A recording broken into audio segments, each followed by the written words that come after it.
Hi friends, ತುಂಬ ಸಿಂಪಲ್ಲಾಗಿ ವಾಂಗಿಬಾತ್ ಹೇಗೆ ಮಾಡೋದು ಅಂತ ಹೇಳ್ಬಿಟ್ಟು ನಾನು ನಿಮಗೆ ತಿಳಿಸ್ಕೊಡ್ತೀನಿ. ಬನ್ನಿ. ಫಸ್ಟಿಗೆ ಬದನೆಕಾಯಿನ ವಾಶ್ ಮಾಡಿಬಿಟ್ಟು ಈ ಥರ ಚಿಕ್ಕ ಚಿಕ್ಕದಾಗಿ ಕಟ್ ಮಾಡಿ ಇಟ್ಕೊಳ್ಳಿ. ಒಂದು ಬಾಣಲಿಗೆ ಸ್ವಲ್ಪ ಆಯಿಲ್ ಹಾಕ್ಬಿಟ್ಟು ಸ್ವಲ್ಪ ಫ್ರೈ ಮಾಡ್ಕೊಳ್ಳಿ.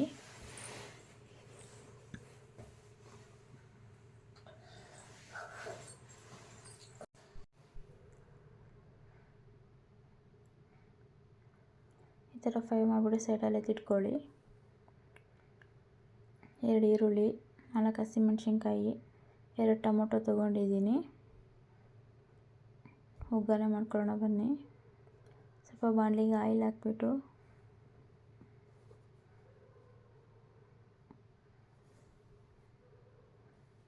ಸಾಸಿವೆ,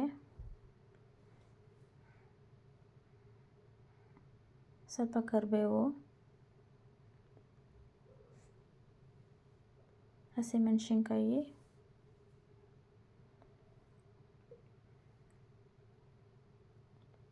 ಈರುಳ್ಳಿ,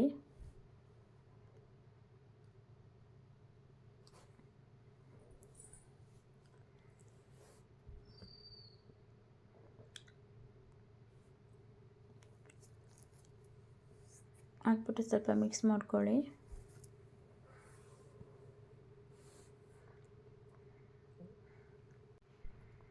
ಈರುಳ್ಳಿ ಬ್ರೌನ್ ಕಲರ್ ಬರೋವರೆಗೂ ಫ್ರೈ ಮಾಡ್ಕೊಳ್ಳಿ.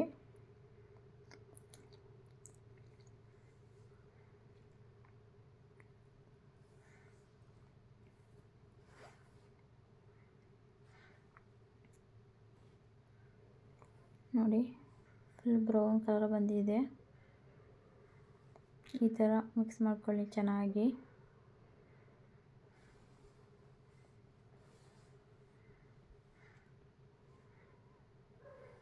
ಇದಕ್ಕೆ ಟೊಮೊಟೊ ಸೇರಿಸ್ಕೊಳ್ಳಿ. ಚೆನ್ನಾಗಿ ಫ್ರೈ ಮಾಡ್ಕೊಳ್ಳಿ. ಸ್ವಲ್ಪ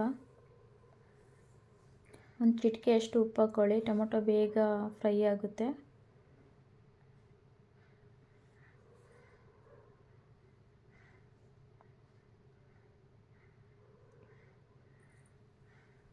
ನೋಡಿ, ಫುಲ್ ಫ್ರೈ ಆಗಿದೆಯಲ್ಲ. ಈ ಥರ ಫ್ರೈ ಮಾಡ್ಕೊಳ್ಳಿ ಈರುಳ್ಳಿನೂ ಟೊಮೊಟೊನು.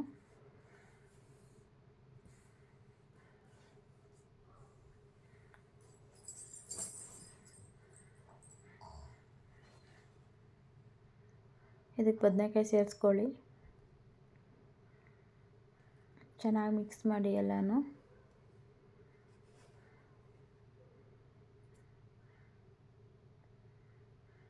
ಇದಕ್ಕೆ ಸ್ವಲ್ಪ ವಾಂಗಿಬಾತ್ ಪೌಡ್ರ್ ಹಾಕ್ಕೊಳ್ಳಿ.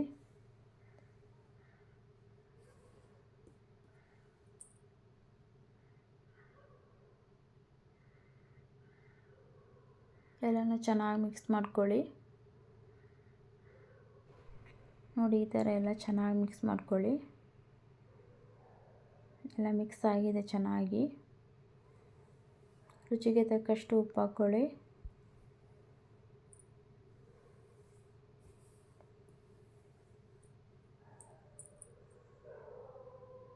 ಉಪ್ಪು ಹಾಕ್ಬಿಟ್ಟು ಇನ್ನೊಂದ್ಸಲ ಚೆನ್ನಾಗಿ ಮಿಕ್ಸ್ ಮಾಡ್ಕೊಳ್ಳಿ. ನೋಡಿ, ವಾಂಗಿಬಾತ್ ರೆಡಿಯಾಗಿದೆ.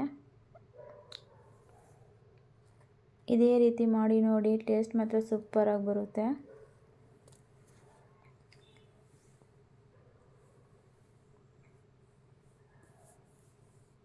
ಬನ್ನಿ, ಇದಕ್ಕೆ ಅನ್ನ ಹಾಕ್ಬಿಟ್ಟು ಮಿಕ್ಸ್ ಮಾಡ್ಕೊಳ್ಳೋಣ.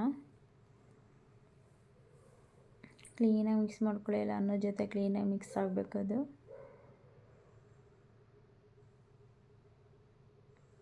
ನೋಡಿ, ಎಲ್ಲ ಕ್ಲೀನಾಗಿ ಮಿಕ್ಸ್ ಆಗಿದೆ. ಈ ಥರ ಎಲ್ಲ ಕ್ಲೀನಾಗಿ ಮಿಕ್ಸ್ ಮಾಡ್ಕೊಳ್ಳಿ. ಇದೇ ಥರ ಮಾಡಿ ನೋಡಿ, ಟೇಸ್ಟ್ ಮಾತ್ರ ಸೂಪರಾಗಿರುತ್ತೆ. ನೀವು ಮನೇಲಿ ಇದೇ ರೀತಿ ಟ್ರೈ ಮಾಡಿ ನೋಡಿ, ಟೇಸ್ಟ್ ಹೇಗಿದೆ ಅಂತ ಹೇಳ್ಬಿಟ್ಟು ಕಮೆಂಟ್ ಬಾಕ್ಸಲ್ಲಿ ಕಮೆಂಟ್ ಮಾಡಿ ಫ್ರೆಂಡ್ಸ್.